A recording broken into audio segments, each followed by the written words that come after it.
UFC 322 event खत्म हो चुका है। इस्लाम महाचेव बन चुके हैं UFC के नए वेल्टरवेट चैंपियन। जैक डेला मैडेलिना को डोमिनेशन के साथ उन्होंने हरा दिया है। तो इस वीडियो के अंदर हम डिस्कस करेंगे UFC 322 के रिजल्ट्स के बारे में, किस तरीके से सारी फाइट्स गई, हमारी कितनी प्रेडिक्शन सही हुई, क्या MMA दोस्त कर्स यहाँ पे काम में आया या नहीं आया, क्या कर्स टूटा, सारी चीजों के बारे में इस वीडियो के अंदर डिस्कस करेंगे। लेकिन उससे पहले आपसे वीडियो को लाइक कर देना, चैनल को सब्सक्राइब कर देना UFC कॉम्बैट स्पोर्ट्स का ऐसा ही कंटेंट हिंदी में एंजॉय करने के लिए। तो भाई सबसे पहले यहाँ पर प्रेडिक्शंस की बात करें तो अपनी सारी प्रेडिक्शंस UFC 322 की सही होगी, जो कि पर्सनली काफी रेयर ही होता है कि ऐसी सही होती है सारी की सारी प्रेडिक्शंस। जो भी यहाँ पे मैंने पार्लेज और सिंगल्स डाले थे वो सारे सही हो गए और एक काफी प्रॉफिटेबल इवेंट यहाँ पे निकल के आया है हम सबके लिए। आप सब मेरे टेलीग्राम चैनल को ज्वाइन कर सकते हो। मेरे एग्जैक्ट प्रेडिक्शंस और मैंने किस पे कौन से फाइटर्स के ऊपर कितनी कितनी यहाँ पर प्रेडिक्शंस करी है, सारी चीजें मैं अपने टेलीग्राम चैनल पर रिवील कर देता हूं, तो जरूर से जाके चेकआउट कर लेना और टेलीग्राम का लिंक आप सबको नीचे पिन कमेंट्स में मिल जाएगा। अब भाइयों बात करते हैं यहाँ पर इवेंट के बारे में कि इवेंट किस तरीके से गया, रिजल्ट्स की बात करते हैं। सबसे पहले एरन ब्लैंचफील्ड ने यहाँ पे ट्रेसी कॉर्टेज को सबमिट कर दिया। भाइयों बो निकल ने रोडोल्फो वेरा को KO TKO करा, जो कि एक बहुत इंप्रेसिव परफॉर्मेंस निकल के आई बो निकल की तरफ से। फिर भाइयों बात करें अपने मेन कार्ड की, तो पर्सनली बहुत तगड़ा मेन कार्ड था। यहाँ पे 4 नॉकआउट्स हमको, 4 फिनिशर्स लगातार देखने को मिले। बो निकल की फाइट के बाद यहाँ पे मेन कार्ड स्टार्ट हुआ। बेनॉइड सेंट डेनिस और बेनील डारियुश की यहाँ पे फाइट हुई और ये फाइट सिर्फ 16 सेकंड के अंदर फिनिश हो गई। बेनॉइड सेंट डेनिस ने यहाँ पे 16 सेकंड के अंदर बेनील डारियुश को यहाँ पे नॉकआउट कर दिया और एक बहुत ही फ्रीक नॉकआउट था और दिखाता है कि बेनॉइड सेंट डेनिस जब हेल्दी होता है तो किस तरीके की परफॉर्मेंस दिखाता है। और बेनील डारियुश का मैं बस यही कहना चाहूंगा कि एज ने इस बंदे को कैचअप कर लिया है, इसकी चिन अब जा चुकी है और ये कोई भी शॉट्स के चिन पे लगते हैं तो ये उस तरीके से परफॉर्म नहीं कर पाता है। अब ऐसा होता है कि हारते हारते अचानक से एक विक्ट्री ले लेता है, बट मुझे ऐसा लगता है कि 155 पाउंड डिवीजन में इसका डेज खत्म हो चुके हैं। इस बार वेट मिस भी करा था, तो अगर ये फाइट करेगा भी तो आगे 170 पाउंड्स में ही करेगा। फिर भाइयों यहाँ पर आगे की फाइट्स की बात करें, जो वेल्टर वेट्स ने UFC 322 में जो आग लगाई है, जो वेल्टर वेट डिवीजन के नए नए कंटेंडर्स निकल के आए हैं इस इवेंट के अंदर। फाइट हुई थी यहाँ पर कार्लोस प्राटेज और लियोन एडवर्ड्स की, और मैंने आपको प्रेडिक्शन वीडियो के अंदर बोला था कि ये सबसे इंटरेस्टिंग फाइट हो सकती है, इसके अंदर सबसे स्पेक्टेकुलर नॉकआउट निकल के आ सकता है। और क्या नॉकआउट निकाला है यहाँ पे कार्लोस प्राटेज ने। लियोन एडवर्ड्स जैसे स्ट्राइकर का, एक स्ट्राइकर को उसी के गेम में बीट करना बहुत ही ज्यादा खतरनाक था। फाइट की बात करें तो लियोन एडवर्ड्स यहाँ पर एक बहुत ज्यादा वियर्ड गेम प्लान के साथ आया। पर्सनली मुझे लियोन एडवर्ड्स की परफॉर्मेंस इसमें बहुत ज्यादा बुरी लगी। पिछली फाइट्स के अंदर तो एटलीस्ट वो फाइट बैक कर रहा था, फाइट करने का ट्राई कर रहा था। इस फाइट में तो एक अलग सा ही गेम प्लान लेके आया। लियोन एडवर्ड्स कार्लोस प्राटेज पे टेक डाउन अटेम्प्ट्स कर रहा है, एक स्ट्राइकर लियोन एडवर्ड्स यहाँ पर wholeheartedly take down back ले रहा है, रेसलिंग करने का ट्राई कर रहा है, जो कि अपने आप में बहुत शॉकिंग था क्योंकि एडवर्ड्स का स्ट्रॉन्ग सूट यहाँ पे स्ट्राइकिंग था और उसने अपनी स्ट्राइकिंग पे बिल्कुल भी विश्वास नहीं दिखाया, खुद को बिल्कुल भी बैक नहीं करा, बहुत अंडर कॉन्फिडेंट लग रहा था और प्राटेज ने इसलिए उसको नॉकआउट करा और बहुत ब्रूटल नॉकआउट था। एक लेफ्ट स्ट्रेट से उसको नॉकआउट करा अनकॉन्शियस। लियोन एडवर्ड्स को पता भी नहीं था कि वो किधर है नॉकआउट होने के बाद। कार्लोस प्राटेज ने दिखाया कि वो बहुत बेटर स्ट्राइकर है, बहुत अच्छी तरीके से अपनी रेंज को यूज करी, तो डेफिनेटली बहुत तगड़ा नॉकआउट यहाँ पे निकाला कार्लोस प्राटेज ने। वो बहुत अच्छा वेल्टरवेट कंटेंडर बन सकता है, स्ट्राइकिंग को बहुत इंप्रूव करा है उसने, आउटपुट को बेसिकली और ज्यादा इंप्रूव करा है, तो बहुत तगड़ा कंटेंडर। आगे आने वाले टाइम में 1-2 विक्ट्रीज और लेता है तो इसको वेल्टरवेट टाइटल शॉट भी मिल सकता है। फिर सेम तरीके से वेल्टरवेट डिवीजन में एक और बहुत इंपॉर्टेंट फाइट थी, Sean Brady versus Michael Morales की फाइट। और माइकल मोरालेस, मुझे सबसे पहले तो मुझे समझ नहीं आता है कि ये वेल्टरवेट में कैसे फाइट कर रहा है, इसका साइज कुछ ज्यादा ही बड़ा लगता है। शॉन ब्रेडी ऐसा लग रहा था, शॉन ब्रेडी अपने आप में ही बहुत बड़ा वेल्टरवेट है, वो ऐसा लग रहा है कि एक middle weight border line light heavyweight division के फाइटर से फाइट कर रहा है, और वैसा ही हुआ। हाइट और रीच एडवांटेज इतना ज्यादा था कि जैसे ही डिस्टेंस के अंदर आ रहा था तो शॉन ब्रेडी कैच ऑफ हो रहा था और राउंड 1 के अंदर इसको नॉकआउट निकला। माइकल मोरालेस भी अच्छा खासा गेम प्लान लेके आया था, बहुत लो स्टैंस मेंटेन कर रखा था उसने और उस तरीके से उसने फाइट करी और शॉन ब्रेडी को नॉकआउट कर दिया। और अपने आप में शॉन ब्रेडी जैसे फाइटर को नॉकआउट करना बहुत बड़ी बात होती है। वो भी यहाँ पर अब टॉप 5 के अंदर डेफिनेटली अपनी स्पॉट यहाँ पे सॉलिडिफाई कर चुका है। माइकल मोरालेस भी एक बहुत खतरनाक कंटेंडर बन गया है वेल्टरवेट डिवीजन का। तो बात करें यहाँ पर को मेन इवेंट की, तो बहुत सारे लोगों को को मेन इवेंट से कंप्लेन थी कि उसमें कोई फिनिश नहीं निकल के आया, बट एक वन साइड डोमिनेशन दिखाया वैलेंटीना शेवचेंको ने और दिखाया कि क्यों वो वुमेन्स डिवीजन की गोट मानी जाती है।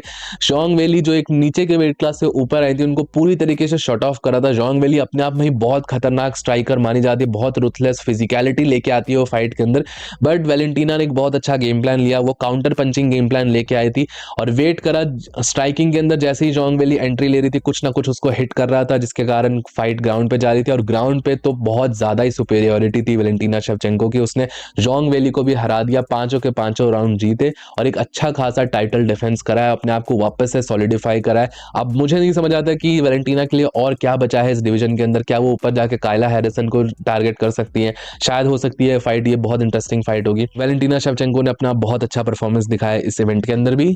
अब भाइयों बात करते हैं अपने मेन इवेंट फाइट के बारे में, इस्लाम महाचेव वर्सेस जैक डेला मेडेलिना। पिछले एक महीने से इतनी ज्यादा डिस्कशन हो रही थी, इतनी analysis, weight cut, weight gain, bulking, कितना वेट एडवांटेज होगा, डिसएडवांटेज, कार्डियो इशू, सारी की सारी एनालिसिस धरी की धरी रह गई। इस्लाम महाचेव ने वन साइडेड इस फाइट को जीता और कहीं भी ऐसा फील नहीं होने दिया कि एक लाइट वेट डिवीजन का फाइटर फाइट कर रहा है।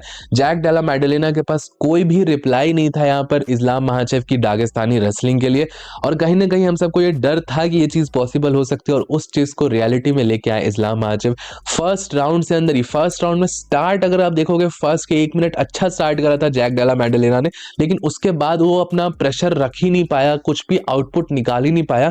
और अगर आप सीधा सीधा जानना चाहोगे तो जेडीएम ने कुछ भी नहीं करा इस फाइट के अंदर, कुछ भी यहाँ पर आउटपुट निकल के नहीं आया जेडीएम का। जैसा जेडीएम की टीम का कहना था कि वो इस्लाम के अगेंस्ट फाइट को स्टैंड अप पे रखने वाला है, स्टैंड अप पे प्रॉब्लम्स देने वाला है, तो मुझे ऐसा लगता है कि हर राउंड के स्टार्टिंग में कुछ अपॉर्चुनिटीज मिली थी जेडीएम को, वो अपना आउटपुट रख सकता था वहां पे, multiple shots, Swift punches, fast punches रख के यहाँ पे इस्लाम को प्रॉब्लम दे सकता था। बट इस्लाम ने स्ट्राइकिंग में भी मुझे ऐसा लगता है अच्छी खासी प्रॉब्लम्स दी थी, काफ किक्स लैंड करी यहाँ पर जेडीएम के ऊपर जिससे उसको प्रॉब्लम हुई, काफी सारी अप किक्स वगैरह भी यहाँ पर लैंड हुई जेडीएम के ऊपर, तो ये सारी प्रॉब्लम्स यहाँ पे फेस करने को मिली जेडीएम को। जैक की ऐसी परफॉर्मेंस निकल के आई कि इस्लाम को एक बहुत ईजी और डोमिनेटिंग विक्ट्री मिली है यहाँ पर। 5 के 5 राउंड यहाँ पे जैक डेला मेडेलिना को डोमिनेट करा है इस्लाम महाचेव ने। ये फाइट कहीं ना कहीं बहुत ज्यादा सिमिलर फाइट निकल के आई हमजा चिमाय वर्सेस ड्रिकस डुप्लेसिस की फाइट, जब मिडिल वेट डिवीजन में हुई थी अगस्त के अंदर। उस फाइट के अंदर भी डीडीपी के पास कोई जवाब नहीं था। हाँ, वो सबमिशंस करने नहीं दे रहा था, सिमिलर तरीके से जैक डेला मेडेलिना सबमिशंस डिफेंड अच्छी तरीके से कर रहा था,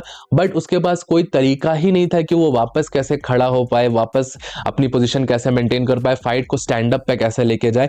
और आई डोंट नो, बहुत सारी बातें बोली गई थी जेडीएम की टीम की तरफ से कि वो ऐसे प्रिपेयर कर रहे हैं, वो क्रेग जोन्स के साथ प्रिपेयर कर रहे हैं, अलेक्जेंडर वोल्कानोव्स्की से सीख रहे हैं, बट उनके जैसी फाइट यहाँ पे निकल के नहीं आई। अलेक्जेंडर वोल्कानोव्स्की ने बहुत कड़ी टक्कर दी थी इस्लाम को, बट जेडीएम ने कुछ भी टक्कर नहीं दी है यहाँ पे।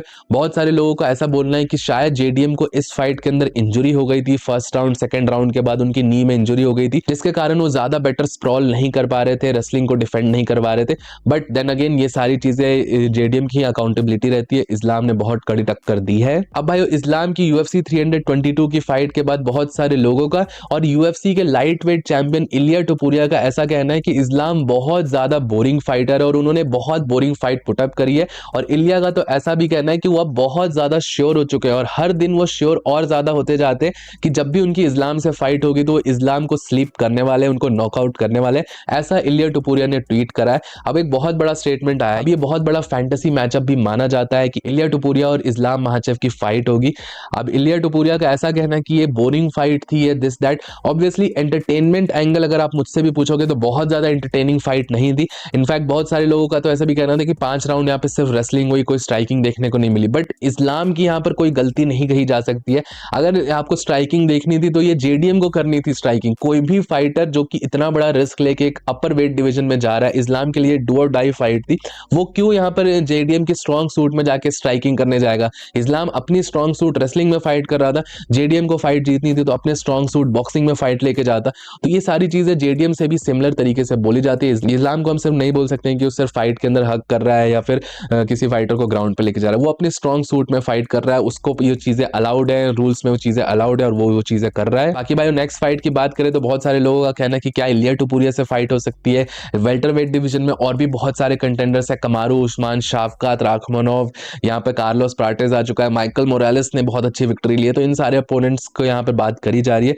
ऑब्वियसली किसी ना किसी को टाइटल शॉट मिल सकता है। मुझे पर्सनली ऐसा लगता है कि सीधा सीधा यूएफसी एक सुपर फाइट भी बना सकती है, इलिया टुपुरिया वर्सेस इस्लाम महाचेव, अगर यहाँ पे पॉसिबिलिटीज निकल के आई। बट ये दोनों डिविजन बहुत ज्यादा यहाँ पर इंगेज हो जाएंगे, दोनों डिवीजन स्टॉल हो जाएंगे और यूएफसी शायद ऐसा ना करने दे, बट इसके पॉसिबिलिटीज भी है। कमारू उस्मान एक बहुत अच्छी टक्कर दे सकता है, मुझे ऐसा लगता है। अगर एज वाला फैक्टर नहीं निकल के आया, रेसलिंग में तो बहुत अच्छी टक्कर दे सकता है वो इस्लाम महाचेव को, तो वो एक खतरनाक अपोनेंट लगता है मुझे। कार्लोस प्राटेस, माइकल मोरालेस स्ट्राइकर्स है, तो वैसा ही सेम तरीके से भी जा सकती है फाइट। तो ये सारी चीजें होती है, आप सबको मेरा ओपिनियन चाहिए था। शाफकात राखमोनोव की बात यहाँ पर करें तो शाफकात काफी ज्यादा इंजर्ड है, वो भी अच्छी टक्कर दे सकता है इस्लाम को वेल्टर वेट डिवीजन में, अगर वेल्टर वेट डिवीजन में लंबे टाइम तक इस्लाम रहते हैं। मेरा पर्सनल ओपिनियन है कि वेल्टर वेट डिवीजन में शायद एक टाइटल डिफेंस ही यहाँ पर होगा इस्लाम माचेव का, उसके बाद वो रिटायर होने वाले, ज्यादा लंबे टाइम तक वो फाइट नहीं करने वाले, अगर आप सबको ऐसा लग रहा है तो यही सारी थी भाइयों मेरी ओपिनियंस यहाँ पे। इसी तरीके से भाइयों यूएफसी 322 इवेंट अपना खत्म होता है। आप सबकी कितनी प्रेडिक्शन सही गई, आपको कैसा लगा इवेंट, मेन इवेंट आपको पसंद आया नहीं पसंद आया, आप सब अपना ओपिनियन मुझे नीचे कमेंट सेक्शन में जरूर बताइएगा। टिल देन वीडियो पसंद आया होगा तो प्लीज वीडियो को लाइक, चैनल को सब्सक्राइब कर दीजिएगा। मिलता हूं आप सबको नेक्स्ट वीडियो में अगले अपडेट के साथ। Bye bye.